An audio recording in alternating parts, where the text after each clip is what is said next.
بسم اللہ الرحمن الرحیم۔ السلام علیکم ورحمۃ اللہ وبرکاتہ۔ حضور صلی اللہ علیہ وسلم کا پیغام ضلع جانگ کے ڈپٹی کمشنر کے نام۔ ناظرین، بہت ہی ایمان افروز اور دلچسپ واقعہ۔ جب آپ اس واقعے کو سماعت فرمائیں گے اور پڑھیں گے تو انشاءاللہ ایمان تازہ ہوگا۔ ضلع جانگ کے ایک سابق ڈپٹی کمشنر قدرت اللہ شہاب اپنی آپ بیتی شہاب نامہ میں لکھتے ہیں کہ ایک روز جنگ کے ایک پرائمری سکول کا استاد رحمت الہی میرے دفتر میں آیا اور وہ چند ماہ کے بعد ملازمہ سے ریٹائر ہونے والا تھا۔ اس کی 3 جوان بیٹیاں تھیں، رہنے کے لیے اپنا گھر بھی نہ تھا۔ پنشن نہایت معمولی ہوگی، اس سے یہ فکر کھائی جا رہی تھی کہ ریٹائرمنٹ کے بعد وہ کہاں رہے گا، لڑکیوں کی شادی کس طرح ہوگی، کھانے پینے کا خرچ کیسے چلے گا۔ اس نے مجھے سرگوشی میں بتلایا کہ پریشانی کے عالم میں وہ کئی ماہ سے تہجد میں اللہ تعالیٰ کی بارگاہ میں فریادیں کرتا رہا ہے۔ چند روز قبل اس خواب میں حضور نبی کریم صلی اللہ علیہ وسلم کی زیارت نصیب ہوئی، جس میں حضور نبی اکرم صلی اللہ علیہ وسلم نے ارشاد فرمایا کہ تم جنگ جا کر ڈپٹی کمشنر کو اپنی مشکل بتاؤ، اللہ تمہاری مدد کرے گا۔ پہلے تو مجھے شک ہوا کہ یہ شخص ایک جھوٹا خواب سنا کر مجھے جذباتی طور پر بلیک میل کرنے کی کوشش کر رہا ہے۔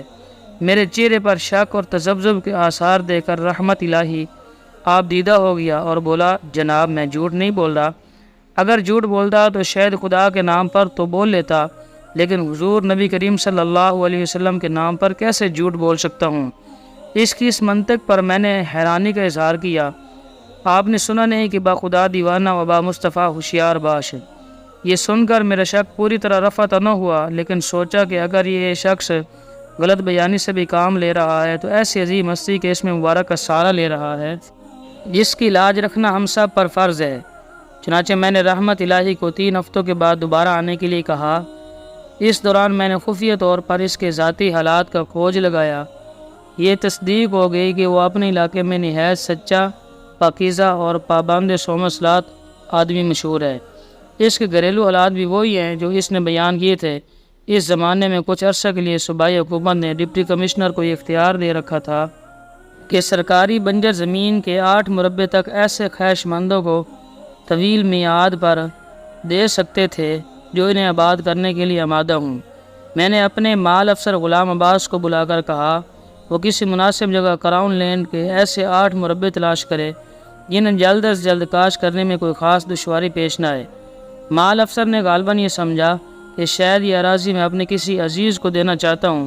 دیکھتے ہی دیکھتے اس نے پکی سڑک کے قریب نیم آبادی سے زمین ڈھونڈ نکالی اور رحمت الہی کے نام الاٹمنٹ کی ضروری کارروائی کر کے سارے کاغذات اس نے میرے حوالے کر دیے۔ دوسری پیشی پر جب رحمت الہی حاضر ہوا تو میں نے یہ نذرانہ اس کی خدمت میں پیش کر کے اسے مال افسر کے حوالے کر دیا، یہ قبضہ وغیرہ دلوانے اور باقی ساری ضروریات پوری کرنے میں اس کی مدد کرے۔ تقریباً 9 سال بعد میں کراچی میں فیلڈ مارشل جنرل ایوب کے ساتھ کام کر رہا تھا کہ ایوان صدر میں میرے نام ایک رجسٹر خط موصول ہوا۔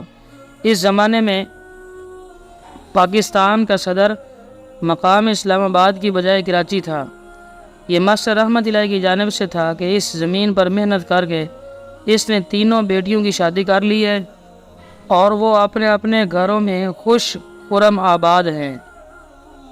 اس نے اپنی بیوی کے ساتھ فریضہ حج بھی ادا کر لیا ہے۔ اپنے گزارے اور رہائش کے لیے تھوڑی سی ذاتی زمین خریدنے کے علاوہ ایک کچا کوٹھا بھی تعمیر کر لیا ہے۔ اسی خوشحالی میں اب اسے 8 مربوں کی ضرورت نہیں، چنانچہ اس الاٹمنٹ کے مکمل کاغذات اس خط کے ساتھ واپس ارسال ہیں تاکہ کسی اور حاجت مند کی ضرورت پوری کی جا سکے۔ یہ خط پڑھ کر میں کچھ دیر کے لیے سکتے میں آ گیا۔ اسی طرح گم سم بیٹھا تھا کہ صدر پاکستان کو بات کرنے کے لیے میرے کمرے میں آ گئے اور آ کر کہنے لگے کہ کس سوچ میں گم ہو۔ انہوں نے حالت بھانپ کر پوچھا۔ میں نے انہیں رحمت الہی کا سارا واقعہ سنایا تو وہ بھی بہت حیران ہوئے۔ کچھ دیر خاموشی طاری رہی، پھر وہ اچانک بولے، تم نے بہت نیک کام سر انجام دیا ہے۔